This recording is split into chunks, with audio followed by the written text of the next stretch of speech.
Hi, this is Dennis with Second Chance Tackle, and it's time again to do some previews of some reels that have arrived in my shop that are in here for service. We'll talk a little bit about the reel itself. We'll talk a little bit about what some of the issues may be and whether I plan to do a how-to service and repair video on those. So before I get started, I want to encourage you to subscribe to my channel if you like the art of reel repair, if you like learning about fishing reels, and maybe you want to learn how to do it yourself. Great place, and if you subscribe, you'll see the videos that I'm posting, and if you hit the notification button, you'll be notified when one comes up, and you can make a decision as to whether you want to watch that or not. So the first group in actually comes in from Gary. Gary's a local customer who dropped these off, and let's just show you the ones that he brought. He brought a Shakespeare Tidewater 30L. The reel is probably 20 or 25 years old now. They're really nice reels. The reels themselves, we may have mentioned it when we've done the Okuma Classics. The insides are very much the same as the Okuma Classic. Now this one predated those as far as I am aware. Gary tells me that he's having an issue with the free spool release. So it could be that after 20 years of use, the trip mechanism has become a little bit damaged. And, well, we'll take it apart and we'll see. Fortunately, I still have a few of these parts around. I used to work on an awful lot of them, so we'll see what we can do there. But there's a fork that comes down that acts as that free spool release. One leg is longer than the other because it has an automatic trip. And sometimes just keep banging that away with that automatic trip causes slop in that mechanism.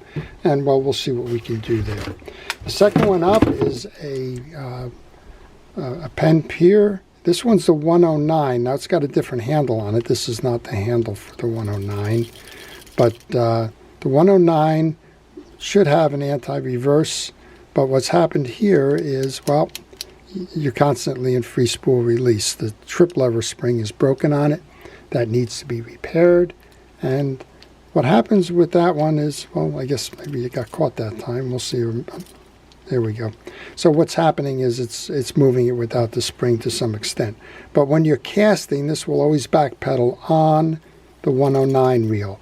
If you have the Penn 9 reel, which is almost identical in feature, format, and look, it has a different gear setup inside that always has the anti-reverse on and overrides that during free spool. Gary also brought me a 209, which is kind of the in the Mama, Papa, and Baby Bear kind of thing. This is the mama. The 109 and the 9 would be the baby. This would be the mama. And there's a 309, which is larger, which would be the Papa Bear. This one's just in for a service. No issues noted there. And he brought me one of the nicest reels that Penn has ever made.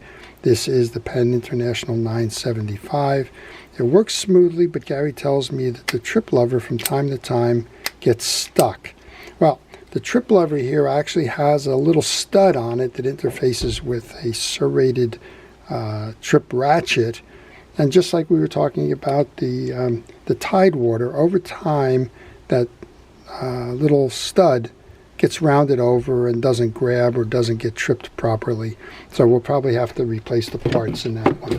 All right, so that's Gary's reels. And I had a reel that a fellow just handed me at a fisherman's flea market the other day. I intend to do this one. This is a Garcia. It's the Abu Garcia Kingfisher. And this one, I believe, made in Korea. Made outside of Sweden. This has got an interesting feature on it. This has a anti-reverse override that's actually on the bottom of the reel. So we'll probably do that one just because of that unique feature there. And otherwise it's a rather entry-level reel, and he just handed it to me. He said, you know, if you want to do a video on it, if you want to clean it up, go ahead. So they had the Kingfisher by Abu Garcia. Garcia also made a Kingfisher line that did not carry the Abu name, and the reason for that is Garcia was a distributor. They started in the 1940s. Charles Garcia started in New York City as an import-export agent, and he made a relationship, I think it was 1946, post-war, with Mitchell Reels over in France, and became the exclusive distributor for Mitchell spinning reels. And he made a relationship with Abu to be the distributor of their Ambassador reels and conventional reels shortly thereafter. And that was exclusive as well. And then he introduced products that were not Mitchell or Abu and simply carried the Kingfisher name or the Connellan name or the Royal Bonnell name or the other products that he distributed. So you won't, on some reels you will see Garcia, but you won't see Abu or Mitchell. All right, well, let's get into some of the boxes that got mailed in here. This one comes from New York, Big Piney, New York. Now I'm going to have to do a Google search to find out where that is.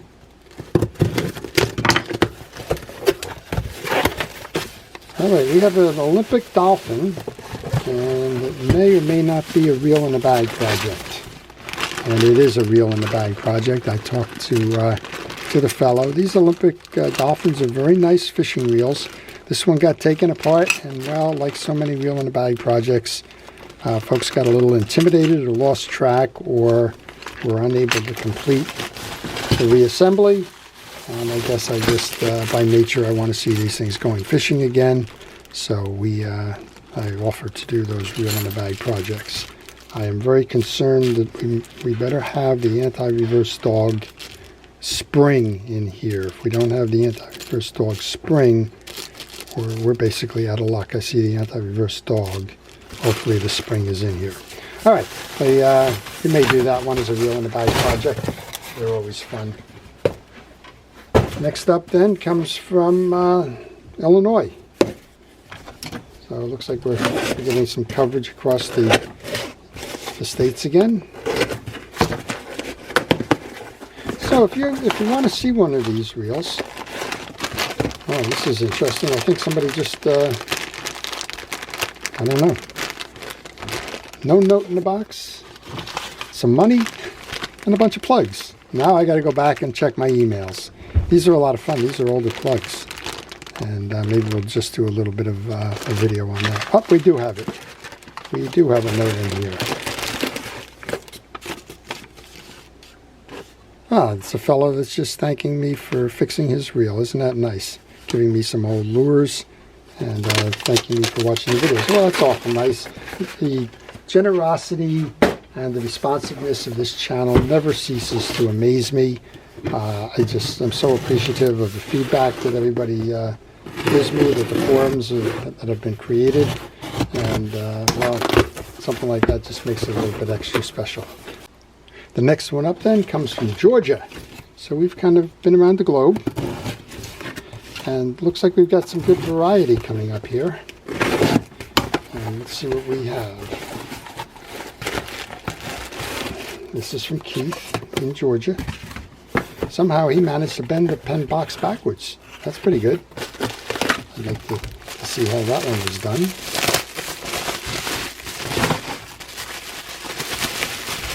But we don't have a pen inside. What we have is an Abu Ambassador 5500C. This is one of the early ones.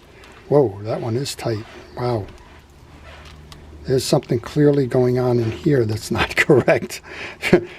At the risk of breaking something, I'm not going to go turn that very much. It almost feels like there's lines stuck in the spool. But since this is such an early version, maybe we'll go ahead and see what we can do. Yeah, there's something definitely jammed up there. Cool. All right. Well, that's an interesting look at some of the reels that will be coming in and being worked on this week. In addition to that, I've got a couple of projects ahead of me that involve getting ready for some flea market activity. There'll be a flea market coming up near term up in northern New Jersey that I'm going to try and participate in. I want to go clean some things up. And here's an example of one. So this is a Pen 180. It doesn't have an anti-reverse. We showed you the one before. It was stuck in continual anti-reverse because the spring didn't work. Well, this one works there, but no spring. So that's either a bad anti-reverse dog or a bad spring in that reel. And that's a nice little reel meant for inshore ocean, but for whatever reason the anti-reverse quit on it. So we'll see what we can do to make that one work well. And I hope you'll look forward to the videos. Again, if you'd like to see any of those, please just leave a note in the comment, and I'll try to make sure that I can film those for you, time permitting. And if you have any questions about these reels, maybe you want to know a little bit more about the history and that, you can leave those questions there as well. To our first responders and essential personnel, thank you for everything it is that you do to keep us safe. Your efforts truly are appreciated. To everyone, please stay safe, stay well, and stay watching. This is Dennis with Second Chance Tackle. Have a great day.